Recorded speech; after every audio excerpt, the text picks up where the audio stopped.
La marche du 27 novembre dernier sont relaxées.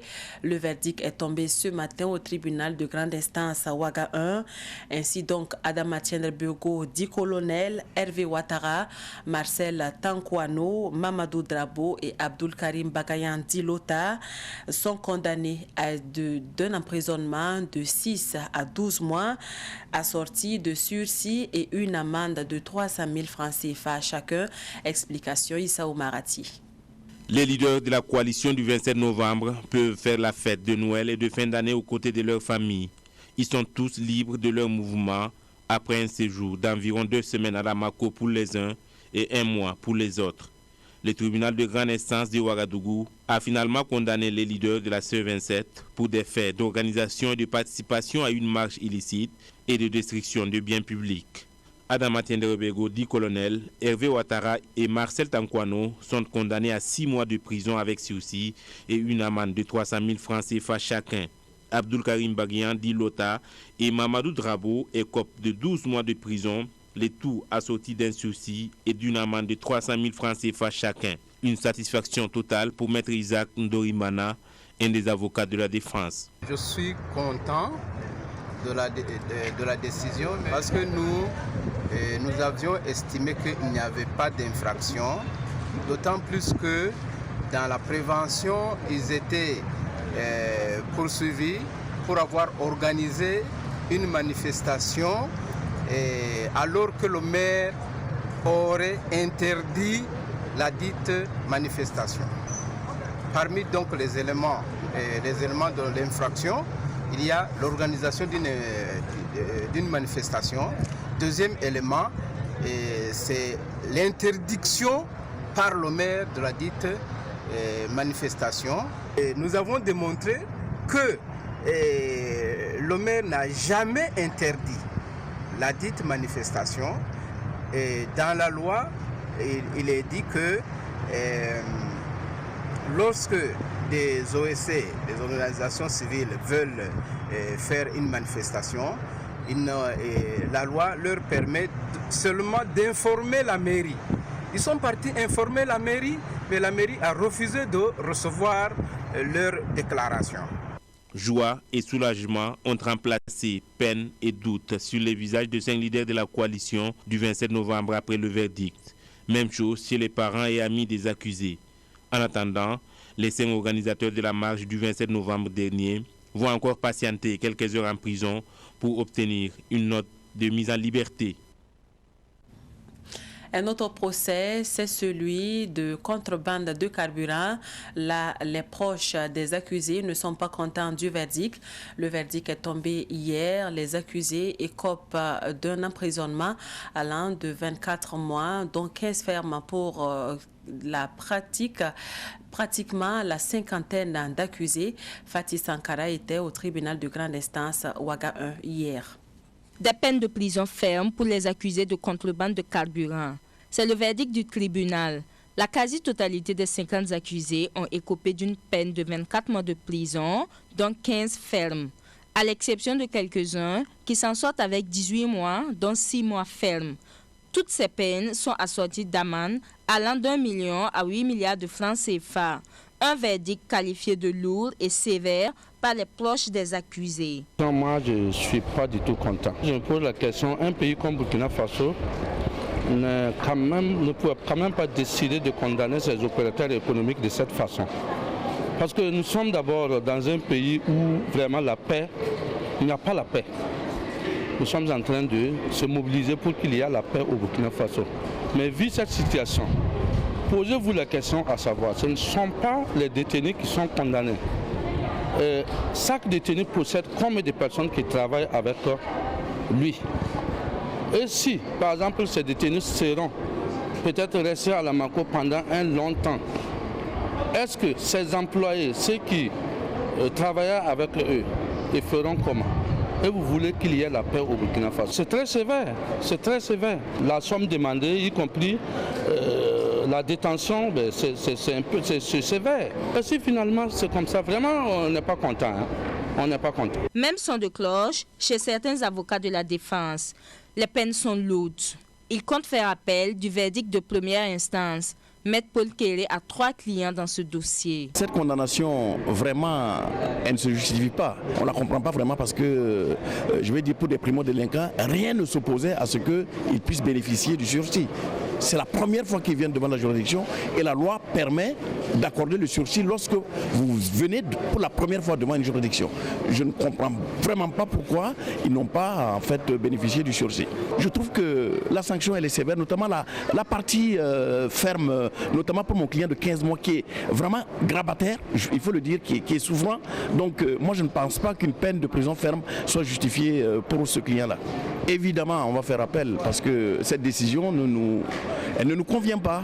Elle ne nous convient pas et c'est dommage. On aurait pu en fait obtenir une très belle décision en première instance. Tous les prévenus ont été reconnus coupables. Ils ont été condamnés solidairement à payer 10 millions à l'État et 10 millions à la Sonabi pour les préjudices subis. Et le procès du président Thomas Sankara et ses 12 compagnons n'a pas encore livré son verdict. Pour l'heure, c'est toujours le balai des témoins qui se poursuit à la salle des banquets de Ouaga 2000. Hier, le seul rescapé du drame du 15 octobre 1987 était à la barre. Alouna Traoré a donné son témoignage. Il était au moment des faits membre du conseil spécial du président du Faso. Pour Alouna Traoré, il est un miraculé des événements du 15 octobre 1987. Son témoignage dans ce reportage de Soumaïla Rabo. Alouna Traoré, appelé comme témoin à la barre du procès Thomas Sankara, a dit à peu près ce qu'il avait dit au Conseil de l'Entente en compagnie de l'équipe de Savannah Media sur le lieu du drame en octobre 2020.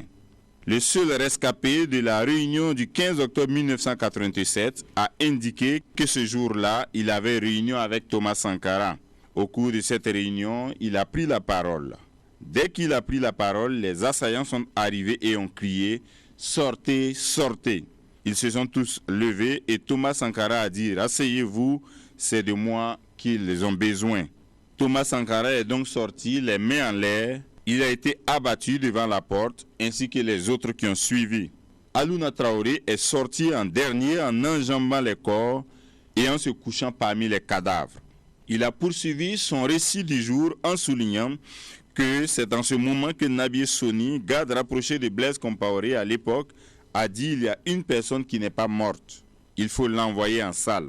Il a indiqué que par chance, il a été libéré le lendemain. Toujours selon Alouna Traoré, après les événements, il a été convoqué par la gendarmerie. Arrivé sur place, Yacinthe Kafando lui a dit, je cite, « Toi là, si tu ne la fermes pas, tes camarades là, tu vas les rejoindre. » Alouna Traoré a déposé ainsi. Le procès se poursuit toujours à la salle des banquets de Ouaga 2000. Le procès se poursuit. Le compte-rendu des témoignages de cette journée vous sera proposé dans nos prochaines éditions. Suite de cette édition, la présidence du Faso fait un démenti formel sur un document supposé être une feuille de route pour la mise en œuvre des engagements du président du Faso suite à son message à la nation après le drame d'Inata et qui circule depuis quelques jours sur les réseaux sociaux et sur certains médias. Selon le communiqué de la présidence du Faso, le dit document n'est que le fruit de la réflexion d'un groupe de travail informel qui n'a été ni transmis, ni vu, encore moins amendé ou validé par le président du Faso. Par conséquent, les mesures et actions prioritaires qui y sont identifiées n'engagent que les seuls auteurs du dit document, précise le communiqué de la présidence. Et c'est dans ce contexte qu'on apprend que des groupes armés et terroristes se sont affrontés. Un affrontement qui a eu lieu à Bega, Ounaré, dans la province de Loudalan, région du Sahel. C'est le site d'information en ligne minute.bf qui en parle. Selon les informations, l'affrontement est intervenu dans la matinée d'hier lorsque des terroristes habillés en tenue militaire et se déplaçant en pick-up ont été attaqués par d'autres terroristes. Les premiers ont été pris pour des forces de défense et de sécurité burkinabais. Le bilan fait état d'une dizaine de morts. Ces groupes appartiendraient à un seul même groupe, État islamique au Grand Sahara. Et puis, les populations de Manga apprécient aussi la décision du gouvernement ou la volonté de lutter contre le terrorisme en 30 jours. Ruben Wilson Kodjo a interrogé quelques citoyens de la ville de Fada. 30 jours, bon, je trouve que, comme on le dit, s'il y a la volonté, tout est possible. Voilà, je me dis que s'il y a la volonté, ils peuvent le faire. Voilà, mais il faut vraiment de la volonté, voilà, comme je le dis. Ah oui, je crois bien que les 30 jours là, il peut, puisque il est compétent et il ne parle pas pour parler. Certainement qu'il est venu avec un certain nombre de confiance en lui. Donc pour moi, les 30 jours, on attend de voir d'ici 30 jours, on va voir qu'il va faire beaucoup de choses. Parce que c'est un homme qui est pétri de compétences. Si on attend son CV là, vraiment c'est lourd. Les 30 jours, je pense que les 30 jours, c'est bon, mais il va falloir faire mieux. Parce que les 30 jours, c'est bon, mais selon moi, ce n'est pas arrivé. Peut-être qu'il pouvait donner plus que ça. Mais certainement, il a les moyens de sa politique. À lui seul, ce serait impossible. Alors, avec l'ensemble des Burkinabés, et c'est dans cette dynamique qu'il a prononcé ce mot, parce que d'emblée, ses premiers mots, en tout cas, il a appelé à l'unisson, il a appelé à la solidarité, à la cohésion, à la tolérance, au pardon. Donc je pense que tous les Burkinabés qui se mobilisent derrière ces valeurs-là, je pense que nous pouvons arriver à bouter en tout cas le phénomène du terrorisme. Mais aussi, il faut reconnaître l'immense personnalité du nouveau Premier ministre. C'est un homme qui a fait ses preuves à l'international, qui a un carnet d'adresse qui n'est plus à démontrer, et qui, en tout cas, a besoin de tout le concours des Burkinabés pour remplir sa mission. Et donc, nous lui souhaitons bon courage et nous attendons de voir les résultats sur le terrain. À l'instant des citoyens de Manga qui s'exprimaient sur la nouvelle équipe gouvernementale. Dans l'actualité également, nous parlons de la lutte contre la pratique de l'excision. 10 cas d'excision, dont un décès enregistré au cours de l'année 2021 par le Conseil national de lutte contre la pratique de l'excision. La pratique se poursuit toujours dans quelques localités du Burkina Faso, malgré les actions de sensibilisation et la répression. Après 3 années d'action sur le terrain, les acteurs de la lutte ont passé en revue le nouveau plan stratégique 2022-2024. Ils étaient en assemblée générale hier. Compte rendu, Fatih Sankara. À cette deuxième assemblée générale, les acteurs de la lutte contre la pratique de l'excision ont examiné le nouveau plan stratégique 2022-2026. Et ce, après avoir fait le bilan de l'exécution du premier plan stratégique. Un bilan jugé satisfaisant grâce aux résultats engrangés. Le plan d'action opérationnel a été exécuté dans un contexte national et international difficile, marqué par la double crise sanitaire et sécuritaire. Les actions conjuguées des acteurs sur le terrain ont permis de sauver 6 filles de l'excision dans les régions de l'Est et de la boucle de Mouhoun. C'est l'occasion pour moi de rendre une fois de plus un hommage aux acteurs des régions concernées et féliciter d'ores et déjà tous les acteurs terrains qui n'ont ménagé aucun effort pour la réussite de ces actions qui nous permettent de maintenir notre rang de leader au plan international. La bataille contre la pratique de l'excision est loin d'être gagnée. Elle se poursuit. C'est pourquoi il faut redoubler d'efforts. Le nouveau plan stratégique propose des actions de terrain diversifiées. Ce nouveau plan stratégique qui va courir de 2022 à 2026 va aller dans le sens du renforcement des acquis. Les acquis dans le cadre donc de la prévention et de la répression des auteurs, et également l'amélioration de la prise en charge des victimes de séquelles de l'excision et également le renforcement du comité de pilotage, de l'action du pilotage.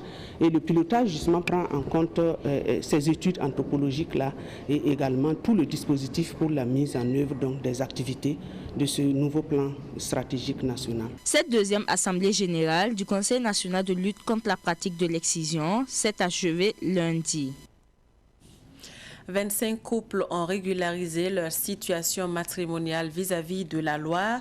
Le conseil municipal de Pabré a organisé le 18 décembre dernier un mariage collectif civilo-militaire. Ambiance avec Ruben Wilson Kodjo. Au nom de la loi et en vertu des pouvoirs qui nous sont conférés, nous vous déclarons unis par les liens du mariage. C'est devenu depuis quelques années une tradition à la mairie de Pabré. Aider les couples à se mettre en règle vis-à-vis de la loi à chaque fin d'année. La particularité de cette année, c'est un mariage collectif civilo-militaire que le deuxième adjoint au maire de Pabré a eu le privilège de célébrer. Un mariage civilo-militaire parce que l'armée nous a écrit pour demander si on pouvait organiser un mariage collectif à l'intention des militaires. Et nous avons répondu oui, puisque nous l'avions déjà programmé pour dire qu'ils pouvaient venir. Et bien sûr, nous avons demandé aussi le concours de l'Église catholique pour qu'ils puissent inciter les citoyens qui viennent à l'Église se marier et pour qu'ils viennent aussi à la mairie. C'est ainsi que nous avons près d'une vingtaine de couples militaires et une dizaine de couples civils. Au total, 17 couples des forces de défense et de sécurité et 8 couples civils sont passés devant le maire. Pour ces nouveaux mariés, le mariage civil a une grande importance dans la vie de foyer. Très content de ce que la cérémonie de ce matin. En tout cas, je remercie la mairie et également je remercie mes supérieurs qui ont dû s'efforcer corps et âme pour que je puisse assister à mon mariage. Une satisfaction générale. On attendait ça depuis longtemps. Le 18 décembre 2021, on a pu concrétiser. On est vraiment content du fait qu'on soit marié. Madame est là. Ça fait depuis pratiquement 2014 qu'on s'est rencontrés. On a décidé d'officialiser ça. Nous ressentons une pleine joie de vouloir passer devant le maire. Ça, c'est une opportunité pour nous pour le faire. Bon, on a saisi l'occasion le plus beau jour pour le faire ensemble. Donc, je suis heureux de cet événement que le maire nous a pris. Le conseil municipal de Pabré organise à chaque fin d'année un mariage collectif pour permettre aux couples de se conformer à la loi. Malia, c'est une nouvelle marque de jus à intégrer désormais dans vos habitudes de consommation. Cette nouvelle marque de jus Malia a été présentée aux consommateurs qui auront le choix d'une variété de saveurs. C'est la société Afridia Industrie installée dans la belle cité de Sia qui en est la productrice de ces jus, une manière de répondre au déficit d'offres de jus de fruits et de boissons locales. Le lancement est intervenu vendredi dernier à Bobo-Dioulasso. Nous retrouvons Raymond Salif-Zida de Savane Média Ouest. Dans les rayons des boutiques alimentation et supermarchés, la marque de boisson Malia se distingue en 5 gammes de saveurs: jus d'orange, cocktail mangue ananas passion, cocktail mangue banane, nectar de mangue orange et nectar de mangue, tous contenus dans des emballages Elopac d'1 litre et d'1 demi-litre. Ces différents jus sont déjà disponibles sur le marché à des prix accessibles aux consommateurs. À l'occasion du vendredi dernier, Afridia Industrie, l'unité de production, ont exposé sur les composantes et les bienfaits de ce jus qui, selon eux, déficit d'offres de jus de fruits et de boissons locales produits à partir de pommiers du Burkina. Afridia Industrie est une nouvelle société industrielle implantée dans la zone de Bobo-Dioulasso, plus précisément à Logo-Furuso, qui a pour ambition la transformation des matières premières locales, notamment la mangue fraîche, qui est notre matière première de base. nous produisons essentiellement des jus de fruits naturels. À l'occasion de la cérémonie de lancement de sa nouvelle marque, Afridi Industrie a dévoilé ses perspectives en matière de valorisation des produits locaux.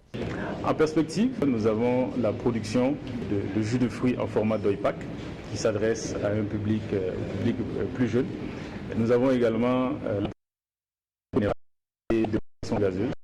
Et beaucoup plus à moyen terme, nous avons prévu la transformation d'autres matières premières locales. La mise en place sur le marché de nouveaux produits transformés à base de matières premières est une volonté de cette nouvelle unité industrielle d'apporter sa contribution à la transformation structurelle de l'économie. C'est pourquoi ses premiers responsables ont interpellé le gouvernement sur les importations qui minent le secteur industriel. Il faut dire que nous avons déjà bénéficié de la part du gouvernement d'un certain nombre d'exonérations fiscales. Ceci est fort appréciable. Mais nous souhaitons de la part de l'État burkinabé un renforcement du contrôle de l'importation des produits frauduleux qui ont des provenances douteuses dont on ne connaît pas forcément l'origine, qui minent en fait le secteur industriel burkinabé. Donc nous souhaitons vraiment une collaboration encore plus renforcée avec l'État et ceci va permettre le développement du tissu industriel burkinabé.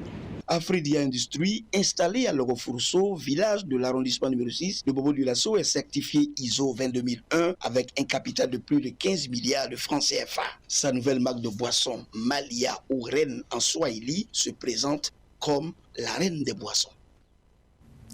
Parlons sport à présent. La Coupe d'Afrique des Nations aura bel et bien lieu au Cameroun du 9 janvier au 6 février 2021. C'est le président de la CAF, Confédération africaine de football, Patrice Motsepe, qui a donné cette confirmation hier après une rencontre avec le président camerounais Paul Biya au Cameroun. Cette annonce répond notamment aux clubs européens qui appelaient à une annulation en raison du Covid-19. Selon le président de la CAF, des dispositions sanitaires sont prises par les autorités camerounaises afin de contrer la propagation de la maladie à coronavirus. Il a assuré que personne ne sera admis dans les stades sans un test PCR. Les organisateurs avaient d'ailleurs annoncé l'obligation de vaccins et de tests pour accéder au stade. Cette sortie du président de la CAF met ainsi donc terme au débat sur la tenue ou non de la fête du ballon rond au Cameroun. À noter que le Burkina Faso doit jouer le match d'ouverture contre le pays organisateur, le Cameroun, le 9 janvier 2022. Au plan local, la finale du tournoi Maracana, 0 goutte de sang, 0 accident, s'est jouée dimanche dernier. C'est un tournoi accompagné de sensibilisation sur la sécurité routière. C'est JUDS FC qui a remporté la coupe en battant Pegdwende FC par 1-0. Abdoulaye Kinda a assisté à cette finale qui s'est disputée dans le quartier Nayalguin dans l'arrondissement 7 de Ouagadougou. La première édition de ce tournoi Maracana dénommé 0 goutte de sang, 0 accident permet de sensibiliser la population en cette fin d'année sur la sécurité routière. Des fins d'année qui arrivent comme ça, on veut demander à la population de faire doucement, que les fêtes ne finissent jamais.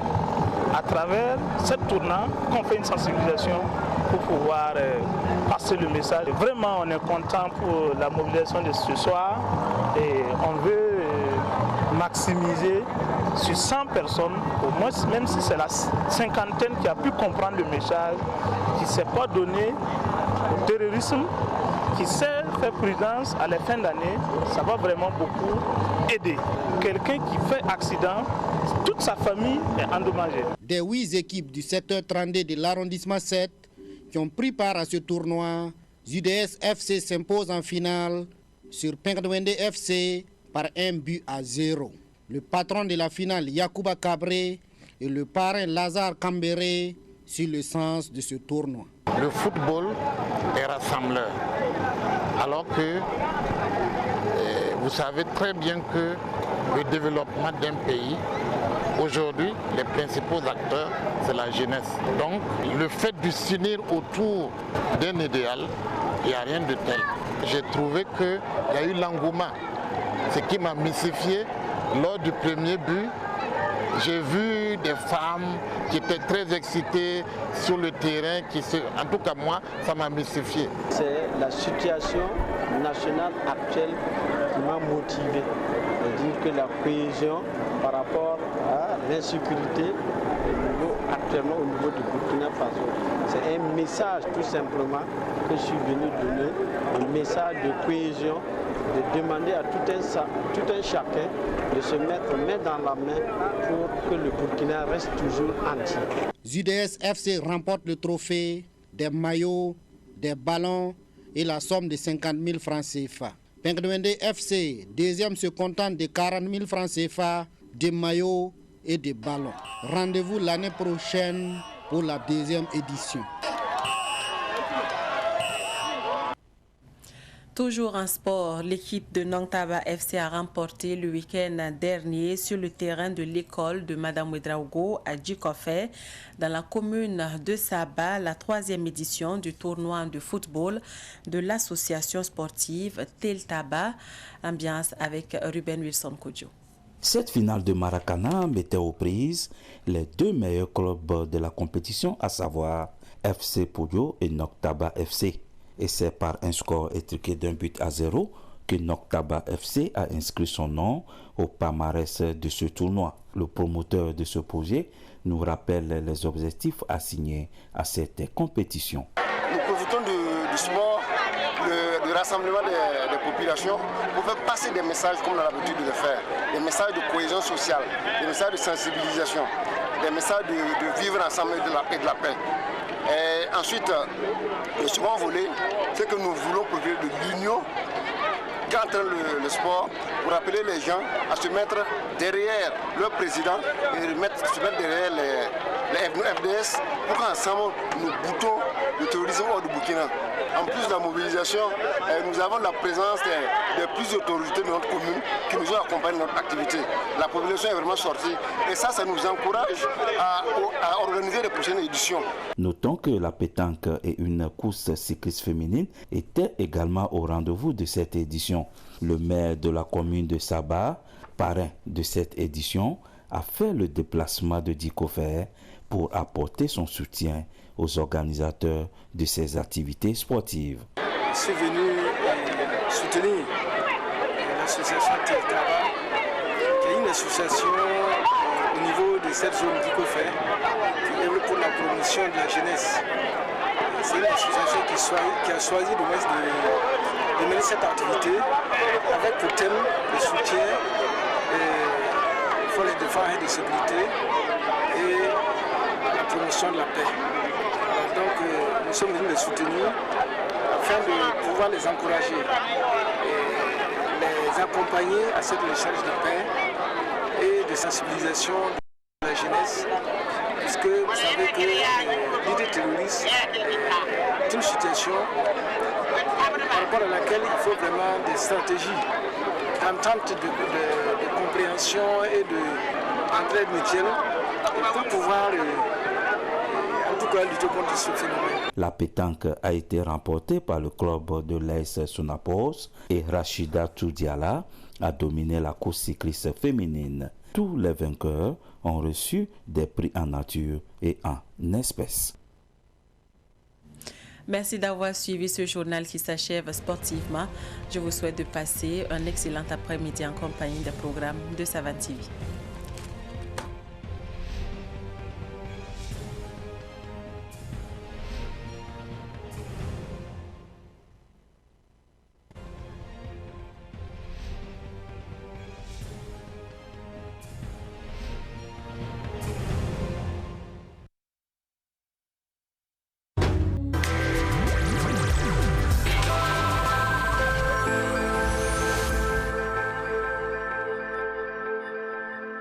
Envie de regarder uniquement du cinéma africain?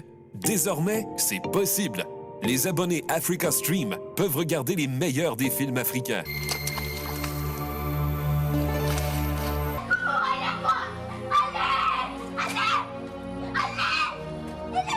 Mais aussi des séries et bien d'autres programmes. Elle a embrassé papa, je l'ai vu. Tout cela depuis chez vous, à la maison, sur votre téléviseur et partout ailleurs, sur votre smartphone, PC et tablette. Pour un abonnement mensuel de 5 000 francs CFA, soit 8 € ou 10 $.